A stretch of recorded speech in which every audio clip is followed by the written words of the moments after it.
I thought my coworker was just weird, until I caught him peeing in my water bottle. What happened next at work completely changed everything. Let me ask you something.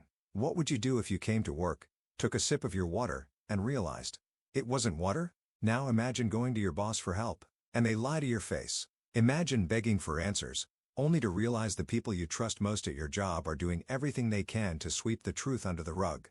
That was me, and the only reason this story even got attention was because I stopped playing nice and took matters into my own hands. This isn't just a story about workplace drama, it's about betrayal, fear, corporate cover-ups, and a bottle that changed my life forever. It started like any other day. I showed up for my shift, put my lunch in the break room fridge, and went about my tasks. I always brought the same water bottle with me, nothing fancy, just a refillable one I kept at my desk. But this time, something felt off.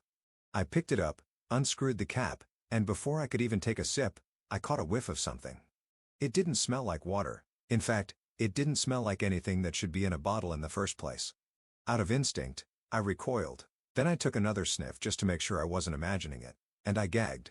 I won't lie, I panicked. I couldn't believe it. It smelled exactly like urine. I remember sitting there frozen, trying to wrap my head around what was happening.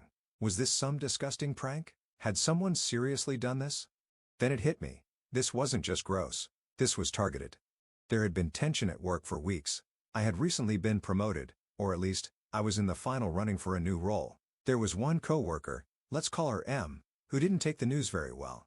M had been cold with me since the promotion talks began. Petty comments, eye rolls, a clear shift in her tone whenever we interacted. I brushed it off, telling myself she was just going through something. But now, after this, I didn't think it was a coincidence. Still, I wasn't about to point fingers without proof. So, I did the responsible thing.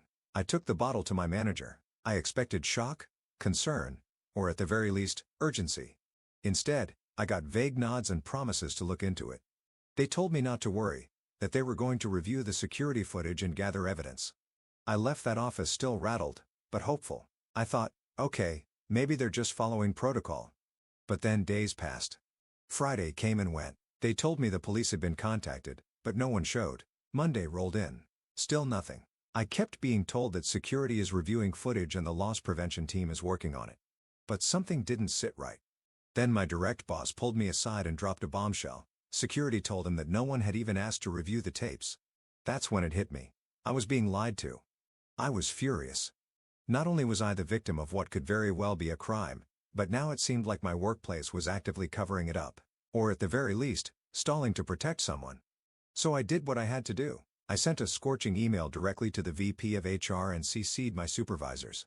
In that email, I laid everything out, how disgusted I was with how they'd handled the situation, how their delays and excuses made me feel unsafe, and how I would no longer wait around for them to do the right thing. I gave them a deadline. If I didn't hear from the police by 2 p.m., I was calling myself. They didn't respond, so I followed through. I dialed the non-emergency line. I thought I'd be filing a simple report. But the moment I told the dispatcher what had happened, she transferred me straight to 911. 2 minutes later, an officer pulled up outside my workplace. He seemed skeptical at first. He asked questions, trying to figure out if this was something they could even investigate. I explained everything, especially that I didn't want to remove the bottle from the building because I was afraid they'd accuse me of tampering with it. He paused. Then he said he needed to call his supervisor. After a few tense minutes, he came back and agreed to examine the bottle. He picked it up, smelled it, gagged. And just like that, everything changed. He walked away and made some more calls. When he returned, he told me something I'll never forget. This is considered a Class 1 felony. The department will be pressing charges. I didn't even have a say in the matter. That's how serious it was. Shortly after, a CSI officer arrived. She was silent, but her face said it all. She, too, examined the bottle. She didn't have to say a word. I knew she believed me. She dusted the bottle for prints. Nothing. Then she swabbed the mouth of the bottle and the liquid inside. She even took photos of me and a swab from the inside of my mouth for DNA comparison. Before she left, she strongly recommended I go to the doctor to get tested for any communicable diseases. I scheduled a visit for Wednesday. The moment police walked through the door, the entire energy in the building shifted. Management started scrambling. Suddenly, people who hadn't said a word to me all week were coming over, asking if I was okay. But it was too late. They had their chance to do the right thing, and they didn't. Now they were panicking because the truth was out. There was no way to bury it anymore. This wasn't just a prank gone wrong. This was a criminal investigation. And someone in our office was about to be charged with a felony for assault with bodily fluids. To be honest, I'm scared. I still have to come to work. I still have to sit at a desk knowing the person who did this might be just a few feet away. And if they went this far over a promotion, who knows what else they're capable of? I'm watching my back constantly. My anxiety is through the roof. Every sound, every glance, every moment feels like I'm waiting for the next shoe to drop. I don't know what this means for my promotion anymore. I don't even know what it means for my safety. But what I do know is this: I couldn't stay silent. Funny thing is, I almost didn't say anything at all. I posted my story on Reddit, just needing to vent, but the overwhelming support I got from strangers gave me the courage to fight. People were shocked, outraged. They told me over and over again, "This is not okay. Don't let them brush this under the rug." And they were right. So if you're watching this and something horrible happens to you at work, speak up.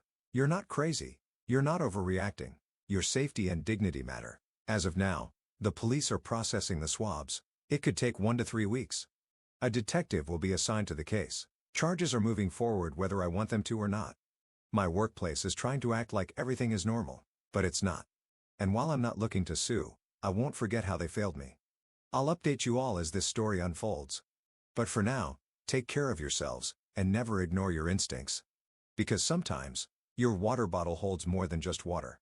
If you found this story shocking or important, please like, share, and subscribe. It helps me bring more real-life workplace stories to light, and it could help someone else going through the same thing. And let me know in the comments, what would you have done in my place?